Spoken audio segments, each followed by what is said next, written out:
I understand. I could have had class. I could have been a contender. Hulk, smash. Mrs. Robinson, you're trying to seduce me. Here's Johnny. What do you want? Yippee-ki-yay, motherfucker. You never go ass to mouth. Now what is so damn funny? And here we go. We will not go quietly into the night.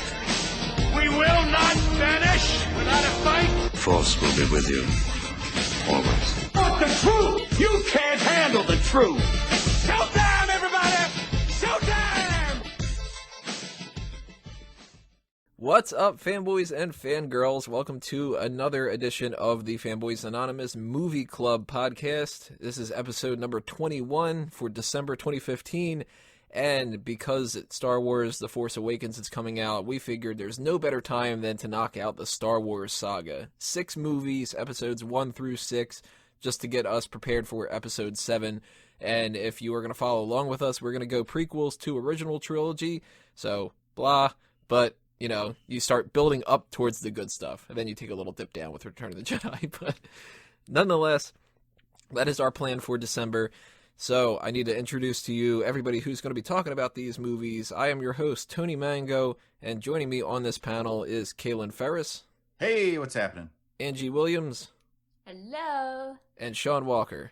After Mission Impossible, I honestly thought you wouldn't have me back. Oh. Was it that bad? Let's say he didn't really watch the movies as much as he watched how attractive Tom Cruise was in number 2. Oh, God. Which I can't blame him. Yeah, all right. Good looking guy. So, we are going to talk about The Phantom Menace first off. Episode 1, of course, makes sense. 1999 is when it was released.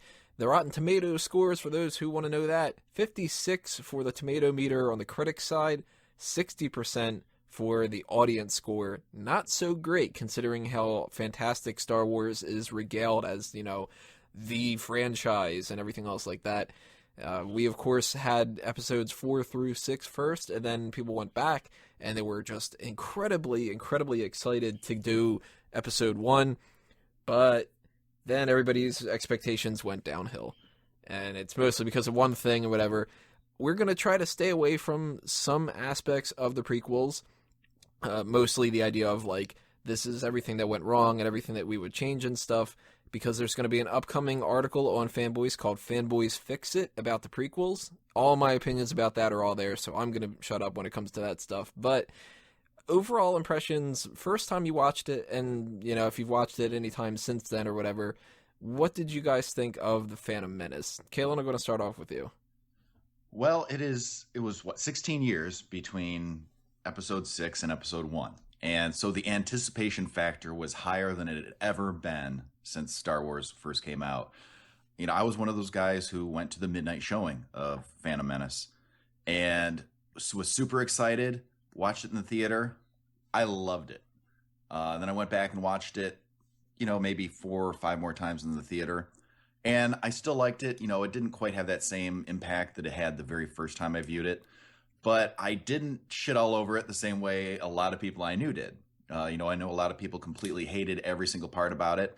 And there were certain parts that are annoying. But with any movie, there's usually at least a few things that are wrong with it. Overall, though, I still, to this day, and I argue with people about it, I still think it's a good movie. And I am not afraid to say that. Angie, on your side of things, what do you think about Phantom Menace? I was right beside Calen when we saw it, the midnight showing. I was so excited about it. I was a lot younger than Calen, and when I saw it, I turned into a child and just sat back and enjoyed every moment of it. And unfortunately, every now and then it would sneak into the back of my mind that they just put that in for the kids so they could sell shit. That's an overrunning theme of this movie. Thankfully, it's not as much for 2 and 3. Mm-hmm. Yes, but I will agree. I mean, we definitely need to break that down. Shaun, what do you think about The Phantom Menace? Well, when this first came out, I was a wee little lad. I was 10 years old. Puberty didn't hit.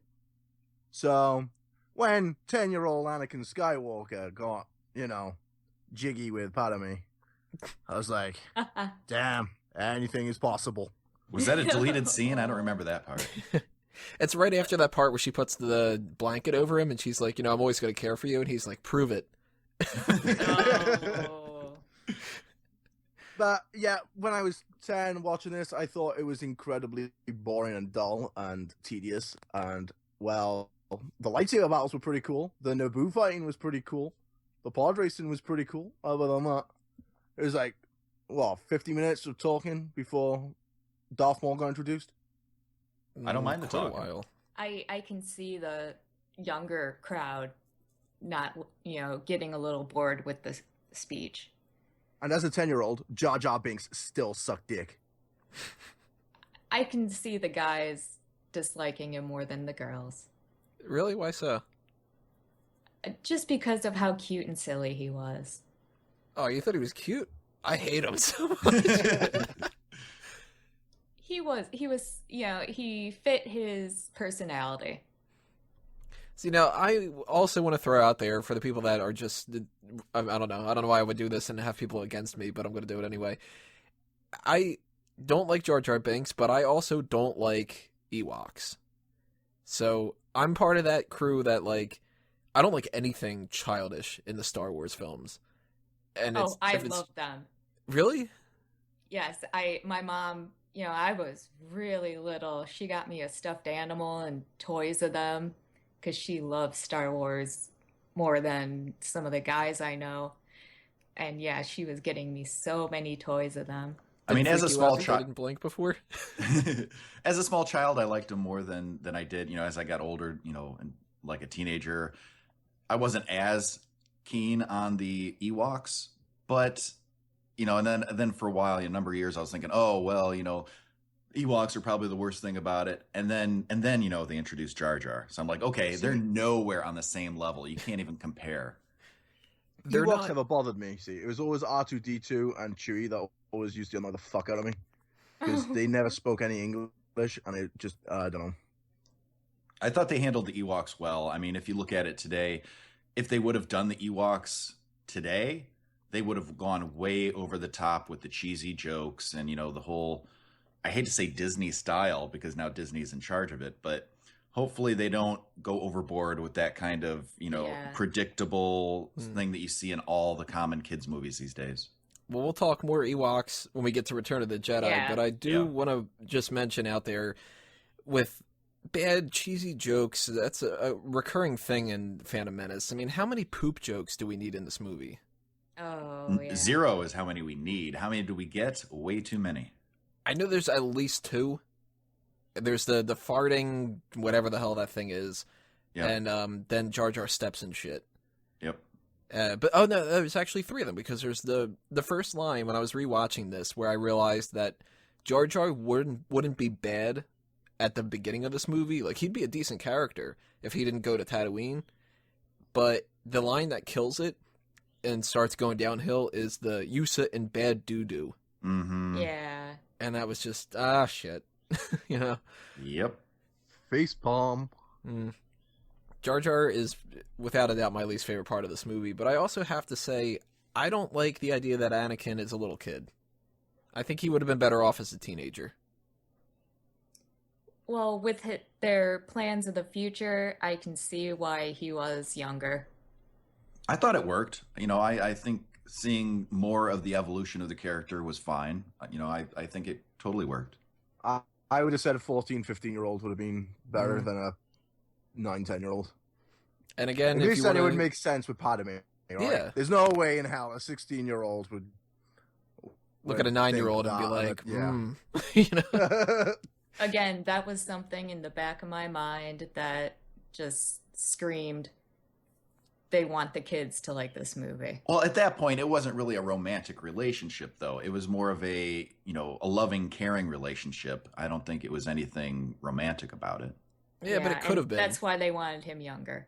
It could have been like, and I go into this in more detail in the Fanboys Fix It thing, but if he would have been around her age, maybe a year younger, maybe a year older, maybe the same age, he could have been more interested in helping them because he's interested in the cute girl.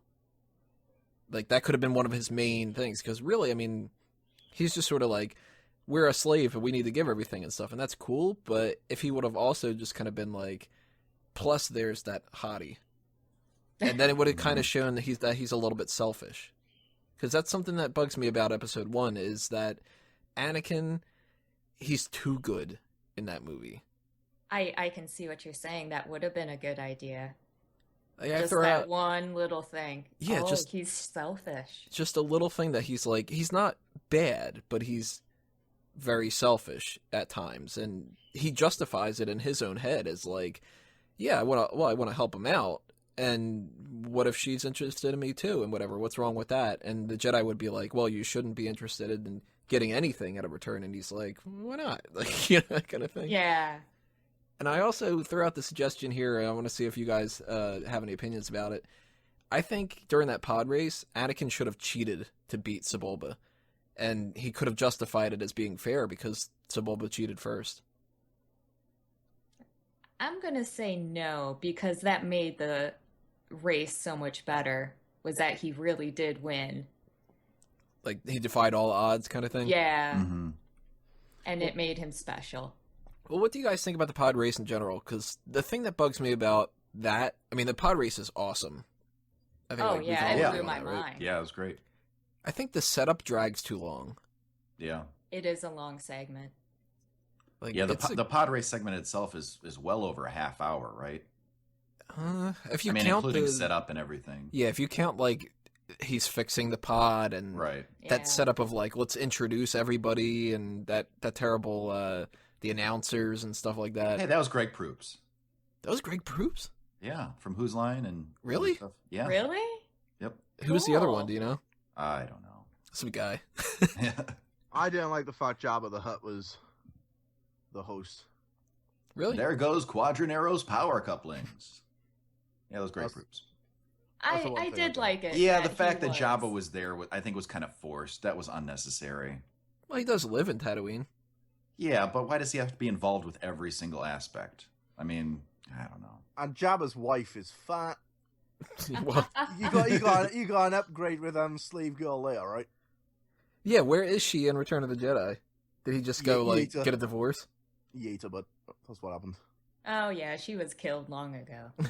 She's a plentiful meal at the baby slugs. Yeah. she was like, do the dishes and you just throw in the snake pit. She's like one of those side people, like she's okay with his mobster activities, but she doesn't like his slaves and stuff. Let's see what we got here. We had an introduction, which some argue is necessary, some argue isn't, to R2-D2 and C-3PO. They didn't need to be in these movies, but then Lucas kind of went back and said like they're all told through their perception and stuff. Mm-hmm. I go 50-50 on this. I think R2 is great. They get like an action scene and he saves the day and stuff, but 3PO, why was he made by Anakin? That I thought again was forced. It's like you don't need to go back and, retcon all of this stuff. C-3PO, he could have been introduced in any number of ways. Him being built by Anakin, I thought it was just weird. Yeah. It's like, why did they have to do that? I don't know. Because Anakin didn't have any real friends of his own. He had that fat little kid. I mean, it didn't bother me, but it just seemed like that they felt like, oh, everything has to be tied together as closely as possible, and it just seemed forced. Mm-hmm. No pun intended. No pun intended. Which fat kid are you talking about? The one that's Lucas's daughter? No, the fat Asian kid. And then you had baby Greedo. Well, that's the one that's a friend of his isn't Greedo. Greedo's in a deleted scene. Oh, no, that's baby Greedo. I don't care what anybody says. And then there's Kidster, which is just like Kidster. Come on, man. Yeah. One thing that I really, really loved about this movie, I have to say is probably my favorite thing about this, is that the Jedi themselves, they're like mythic and awesome, and we get a cool concept like the Jedi Council, which beforehand we didn't know about, and we just kind of take it for granted. Like, everybody talks about the prequels as being nothing good about it, yet everybody talks about the Jedi Council, and everybody talks about the lightsaber fights, and, like, they just ignore the good stuff, kind of. How awesome are the Jedi in this movie? Oh, I love it. I love how there's just you can see how powerful and in control they really were before the Empire. Yeah, I think seeing the backstory a little more with that definitely opens up the universe a lot more. Yeah. And especially, seeing the council sitting all together, like when they bring Anakin before him and they're testing him and things like that. I thought scenes like that were really great. You could see how some of the Jedi on the council, would talk with each other about things that were going on, and especially when it came to Anakin and training and things like that. You know what was epic? Obi-Wan Kenobi's ponytail. Yeah, pretty sweet. And the little dangling thing. That little Rat braid. Braid thing. Yeah, that was weird. Did you guys ever see the deleted, the backstage featurette thing? The DVDs for these are awesome, by the way. Everybody should check them out. Where when they were originally cutting his hair, and he's talking about how he's got this like thick Highlander type of hair, and they weren't sure if they were going to go with 2 braids or not. He looks ridiculous because he's got like instead of Jar Jar's ears flapping around, it's like the 2 braids are flapping. Mm-hmm. So glad they went with 1 braid. Yeah. A lot of like Native American stuff, kind of like Native American plus samurai. Kind of got that feel. Well, it has that, kind of, mythical, spiritual, in touch with nature kind of a background to it. Yeah. So, speaking of in touch with nature, we get an introduction of the midichlorians. Woohoo! So that's coupled up with this idea that it's a retcon, sort of, although it wasn't necessarily mentioned in the other things, so it doesn't change anything. It just adds more to it. But the idea that Anakin is like Jesus Christ, this allegory where he's going to bring balance to the Force because of a prophecy and all this. On the idea of the prophecy and on midichlorians, how do you guys feel about that?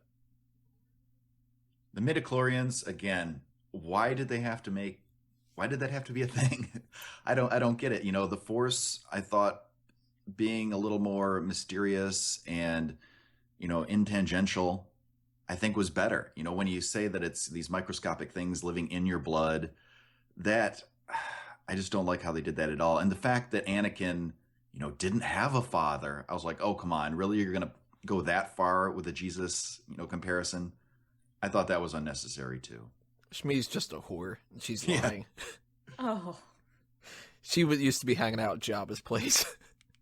Can you imagine Obi-Wan Kenobi going to Luke Skywalker when he turns off his visor? Believe in your blood.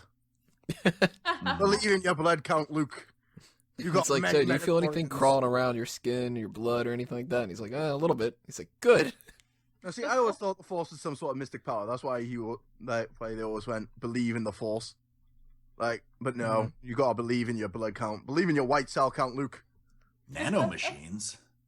Yeah, because couldn't they make it, like, if they wanted to show that Anakin is over 20,000 of something, couldn't it just be, like, his power level, like, the energy that radiates from him or something? Yeah. Oh, now we're going into Dragon Ball Z territory. I don't know shit about Dragon Ball Z. So I can't help you out with that one. But I don't know. I kind of like the prophecy angle a little bit. It gives a little bit more of a reason for why they're so special. Instead of just like that they're powerful. Well, anybody could be powerful. Prophecy was in episode 3, but we'll get to that. Yeah. We get this like built on throughout the movies and stuff. So they do little twists and turns and stuff, and we'll tackle that stuff later. But I'll defend midichlorians at least a little bit. I think that the idea is a little bit flawed and it's unnecessary, but I kind of see where he was going with it. So it doesn't bug me too much, more like it does everybody else. Like, what bugs me about this movie more than anything are little things, like Anakin yelling yippee and asking if Padme is an angel. That's a little over the board. Oh, yeah, God. that was kind of I forgot about that. I really don't like what they did with, like, the Jesus thing and the angels. Yeah. Oh, I didn't like that aspect. Like, wouldn't he know if she's an angel if he's Jesus? But they had cool stuff. Like, they had the decoy Padme thing. I thought that was interesting. Mm-hmm. Oh, I really liked that. It's Keira Knightley, for those who don't know. Yeah, she was one of them. Yeah. And apparently their parents would get them confused because they look so much alike. But some of the other people, too. One of them, Sashay, I think is the name of the the one? I don't Is know that for Sofia sure. Coppola? Yeah, Sophia Coppola. Yeah, she was one of them. Yeah. So I didn't know that at the time. Keira Knightley though, over what's Portman? Portman. Keira Knightley's such a better actress. She's grown into a better actress, I think. At the time, I don't know. But big fan of both. I mean, they look exactly alike. How can I not like both? You know? Portman's got the bigger breasts. That's true. Yeah. Thumbs up for both anyway, still. What do you guys think about the racist trade federation in Watto? I like Watto. I think he's a great character.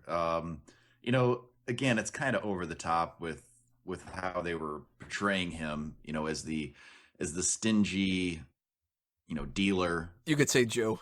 Yeah. That's what they were going with. Well, the Trade Federation guys, though, I mean, that was... I didn't really have a problem with them either. You know, I like how they made those characters. You really understood their motivation and where they're coming from. So I didn't really have a problem with either of those. Not even the dialogue or the whole, like, you know, the Jedi. Like, that kind of stuff. I was okay with that. So, biggest thing that I haven't mentioned yet that I think that really needs to be called out on. I mean, there's lots of little things that we can talk about, whether or not Qui-Gon disappeared and all that other stuff, but the main thing that I would tie this all back together in as just that Darth Maul fight. Yeah. That's so good, isn't it? Oh, yeah. Best fight out of all 6 movies, I think. Agreed. They did a good job finding that actor. And the pacing of it, too, was perfect. How they had the little partitions sort of separating them like that. It added so much to the suspense. And especially when Darth Maul was in the part where they couldn't get to him at all yet, and he was just kind of pacing back and forth. Oh, yeah. That just, the anticipation of that moment is great. Yeah, like a hungry animal. I don't get why Qui-Gon bowed. That's the one thing that pissed me off. I think that's supposed to be him, like, concentrating. Yeah, he was meditating, I think. Or maybe he's just praying to the Force, like, oh, please don't kill me. And then he's like, oh, fuck. I preferred the fight on Tatooine. Really? Yeah. Because it's, like, just kind of blocked and you don't see what's going on? Pretty much. And the best fight out of all of them was Anakin and Obi-Wan Kenobi in the third one. Well, I'll argue against you. The music score was better in this one. We had Duel of the Fates in this, though. Like, that, yeah. Such a good song. That is so... Like, that's one of the best things about the prequels in general, too. That song is so great. Hats off to John Williams. The man. So, what are your least favorite and favorite parts that we haven't mentioned yet? And what would you give this out of a ranking 0 to 10, 10 being the highest? Calen, I'm going to go with you first. Overall, I'd probably give it a 7, I would say. As far as favorite parts, you know, like you said, the final lightsaber duel, you know, how they kind of had the different battles going on at the same time. I like that part a lot. How you had the land battle between the Gungans and the droid army. You had the lightsaber battle, and you also had the space battle going on at the same time. And just how they all coordinated together, I thought that was really great. The pod race was pretty cool. Space battle's better though, because this is pod racing. Oh gosh! All right, yeah. And then they add shit like that. I'll try a neat trick. Spinning is a neat trick. Fuck you, you little shit. Whoa! But overall, you know, I enjoyed it very much, and I still enjoy it to this day. Angie, 0 to 10, and some other parts you want to throw out there? I'm going to say, let me think. Yeah, like a 7.5, 8. I really enjoyed this one. And, you know, I'm going to go with Calen about the battles and just the visual, you know, just everything was so beautiful. Oh, but it was the speech. It was, you know, some of those lines that really ruined it for me. Yeah, I think we can all agree that the dialogue in the prequels was one of the weak parts of it. Yeah. Yeah. But I'm also going to say we didn't mention this today, but one of the weakest things that they actually did go back and fix, one of the few things they fixed in the prequels, was the terrible Yoda puppet. Yeah, that was really yeah. It was really, really bad. And they actually went back and fixed that one. That's one change I'm definitely in favor of. little smushed in face. Mm-hmm. Ugh. Shaun, 0 to 10, what would you give this, and what are your favorite and least favorite parts we may not have mentioned yet, or ones we did? I gave it a 5.5. Aw. It's a high 5. It's a high 5, but I didn't like. I didn't like most of the characters. The only character I did like was Obi-Wan Kenobi, because Ewan McGregor is the fucking man. I didn't like the way the spaceships looked. They all looked like knobs. The little starfighter.